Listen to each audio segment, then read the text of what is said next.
untuk tema berikutnya yaitu tentang hormat dan kepedulian yang akan ditanyakan oleh rekan saya yaitu Raselia. Mangga, disilahkan.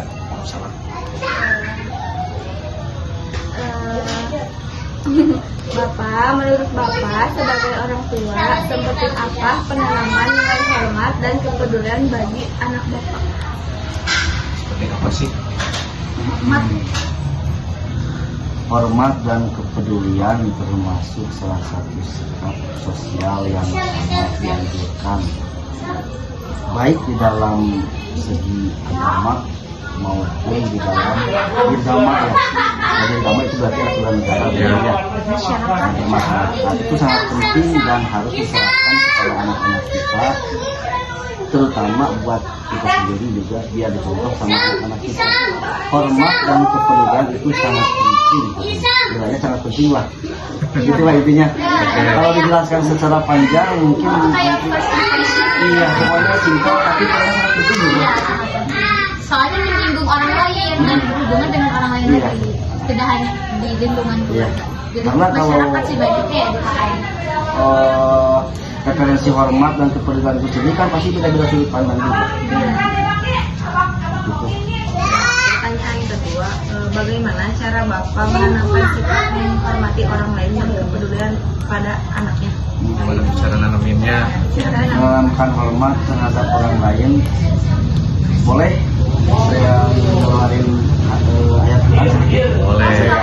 Boleh. Referensi yang pasti sudah Gini lah. dibenarkan. Wa in ahsantum li anfusikum wa in asatum fa'alaikum. Jadi Allah mengatakan kalau kita berbuat baik, menghormati orang lain, ahsantum li anfusikum, maka kehormatan itu sendiri, kebaikan itu sendiri akan balik ke diri kita sendiri.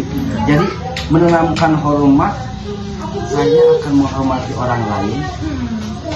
Udah ditiru. Mau orang lain menghormati saya itu bukan hak saya untuk memaksa mereka. Yang penting yang paling wajib saya itu menghormati orang lain, gitu aja.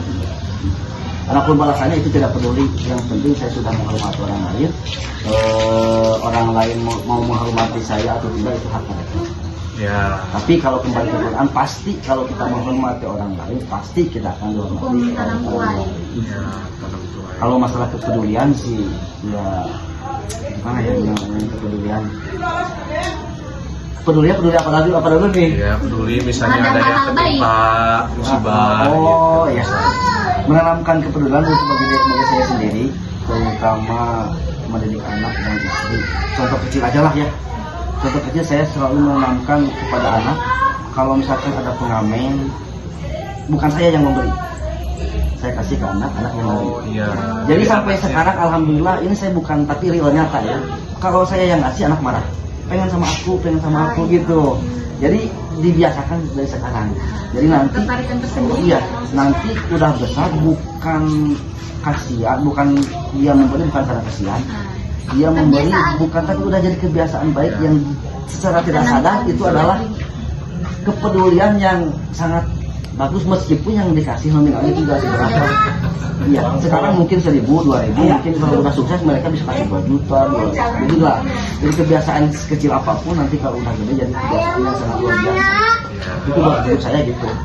Oke. Jadi dibiasakan dari ngasih. Dibiasakan ya, bener jujur. Praktek. Kalau misalnya ada pengamen nih, bahkan kalau 3 pengamen harus kasih sama dia.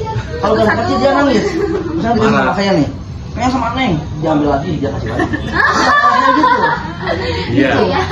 Bagus itu. Jadi Praktek kebiasaan langsung sekarang ya. Kebiasaan ya, selangkah demi selangkah.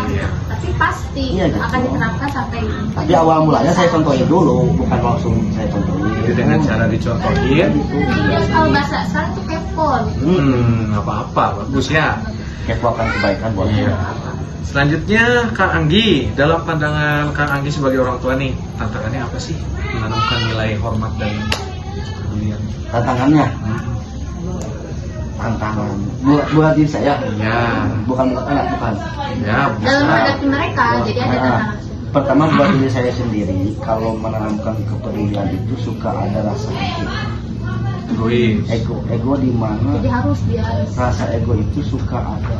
pokoknya intinya mengharapkan balasan dari kepedulian tersebut. Padahal itu kan tidak boleh. Ya. Sebab intinya lepaskanlah semua rasa ego, rasa pengen dibalas, pengen ada apa sih? Balik-balik itu. Yang dibagi diri lah. Kemudian itulah intinya, lepaskanlah. Intinya gimana ya? Nah, ya keras lah kalau dalam kepedulian. Iya. Tantangan. Ya tantangannya berarti ego, Tantangannya berarti diri sendiri ya. Buat diri sendiri harus bisa ikhlas dari ego, menghilangkan ego. Nah, berarti ini dari cerita tadi nih, oh berkenan nih ya Kang Anggi, mau dikasih nilai berapa nih sikap hormat dan kepedulian si Neng dari kisaran 1 sampai 10 kira-kira Contohnya kasih itu nilai berapa? kayak misalnya mungkin bapak sendiri itu berkunjung dengan anak bapak itu ke rumah ibu bapak gitu ya.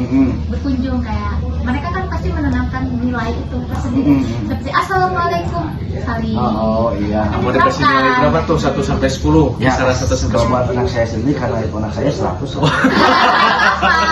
Orang tua tidak akan menjelekan anaknya. Iya Tidak betul. apa-apa. Karena sudah terpraktekkan Iya, dengan gitu. baik. Ya baik. Dikir. Amin ya, dan Iya. mudah-mudahan itu dipakai Iya. sampai dia. Jelek-jelek anak saya pasti saya baik-baikin. Masih baik-baik. Oke, baik. Dikira cukup ya. Terima kasih Kang Anggi atas waktunya. Mohon maaf kami mengganggu dan semoga Kang Anggi diberi kesehatan, diberi kemudahan Amin. dan anak Kang Anggi tumbuh jadi anak yang soleh dan soleha. Amin ya Allah.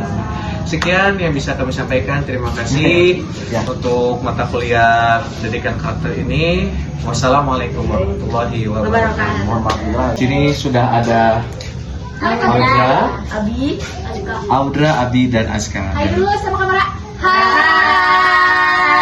Dan Hai. kami akan mewawancara terkait tentang rasa hormat dan kepedulian. Silahkan ke Teh Fitri, mangga. Ini pertanyaan buat Azka ya. Azka udah belajar tentang menghormati dan peduli kepada orang lain di sekolah atau di rumah enggak? Udah. Udah. Contohnya? Di sekolah atau di rumah? Di sekolah saja. Misalnya Piket. piket di kelas. Menghormati guru sama lain, tidak membeda-bedakan tempat satu sama lain. Oh, ya ampun, kita sekali jawabannya saya. Good. Terus ini pertanyaan buat Abi ya. Menurut kamu kenapa sih kita harus peduli sama orang lain? Kenapa kita harus peduli? Kalau misalnya teman kamu contohnya kayak lagi sakit di rumahnya, kamu mau menjenguk tidak? Itu harus peduli ya. Kenapa kamu harus peduli kayak gitu? Itu?